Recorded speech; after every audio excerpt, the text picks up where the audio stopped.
So while the world is changing and everybody in my industry is giving out exercises they can do at home, I wanted to help figure out how to structure an individual workout a little differently.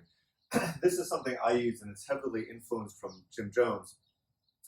So a single workout structure, it's not how you do a whole program, a week, a month, a year, something like that. It's just how you do that one little piece of the one workout. The goal then is to get all of these one single workouts to work in a week, a month, a year towards some goal. The goal is a pretty important part. Starting out with your correctives, any foam rolling or corrective drills, mobility, something to change your motor patterning. It's best to do that cold so that you start where you really are.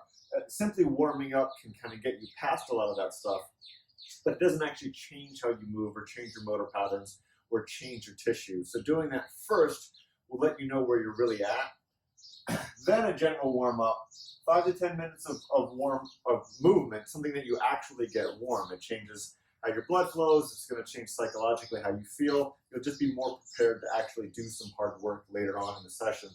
And that can be jumping rope on a rower, a fan bike like an airdyne, any kind of movement, dancing, moving that ground flow, and anything that just kind of gets you moving around.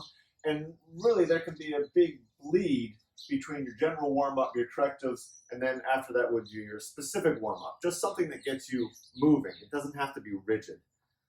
After you've done that, then your specific warm-up.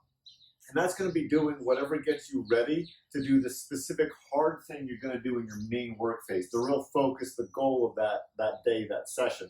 So if you're going to deadlift, maybe you do some very specific hinge pattern warm-ups, some drills that kind of get you ready to go, get your nervous system fired up, something that's going to help you perform the best you can for what's to come next. The main work phase, that's really the meat, the main thing you're doing that day. And if you're on a time crunch, this is the part that you don't want to sacrifice. You can start to cut out some of this. You can cut out as much of this as you can still do this safely. And then you can cut out as much of this as you need if you're crunched for time. But this main work phase is the part you really want to get done.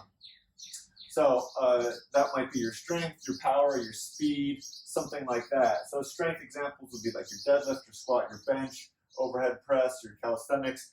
Power might be any of your Olympic lifts, heavy swings or snatches, or your extended power endurances, like a longer MetCon, maybe a named workout if you're doing some of those, 2K row, something that's really power oriented.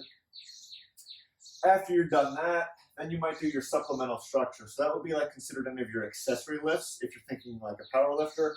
Any of the work that helps support the other hard things you're doing, like single leg work, core work, something like that.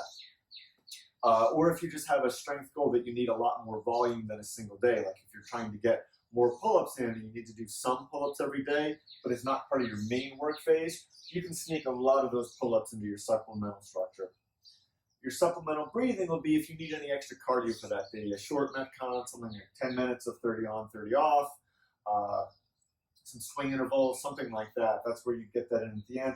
Or it could be a finisher. I'm not a huge fan of that concept, but that's where you might kind of do something that is metabolically challenging, gets you sweating and breathing harder, lets you feel accomplished.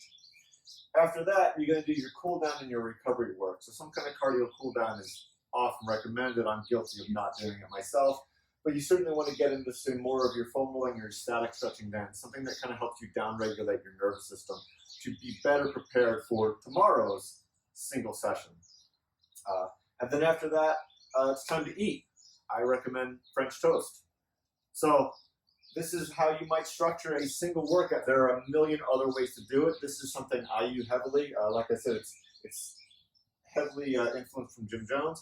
But I hope this helps you out so you can figure out whatever you need to do to move well enough to do this stuff.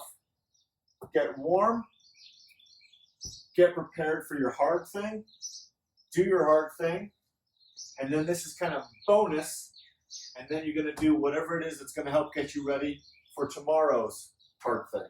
So good luck. I hope this helps. Noah Maxwell with Maxwell Fitness. See ya.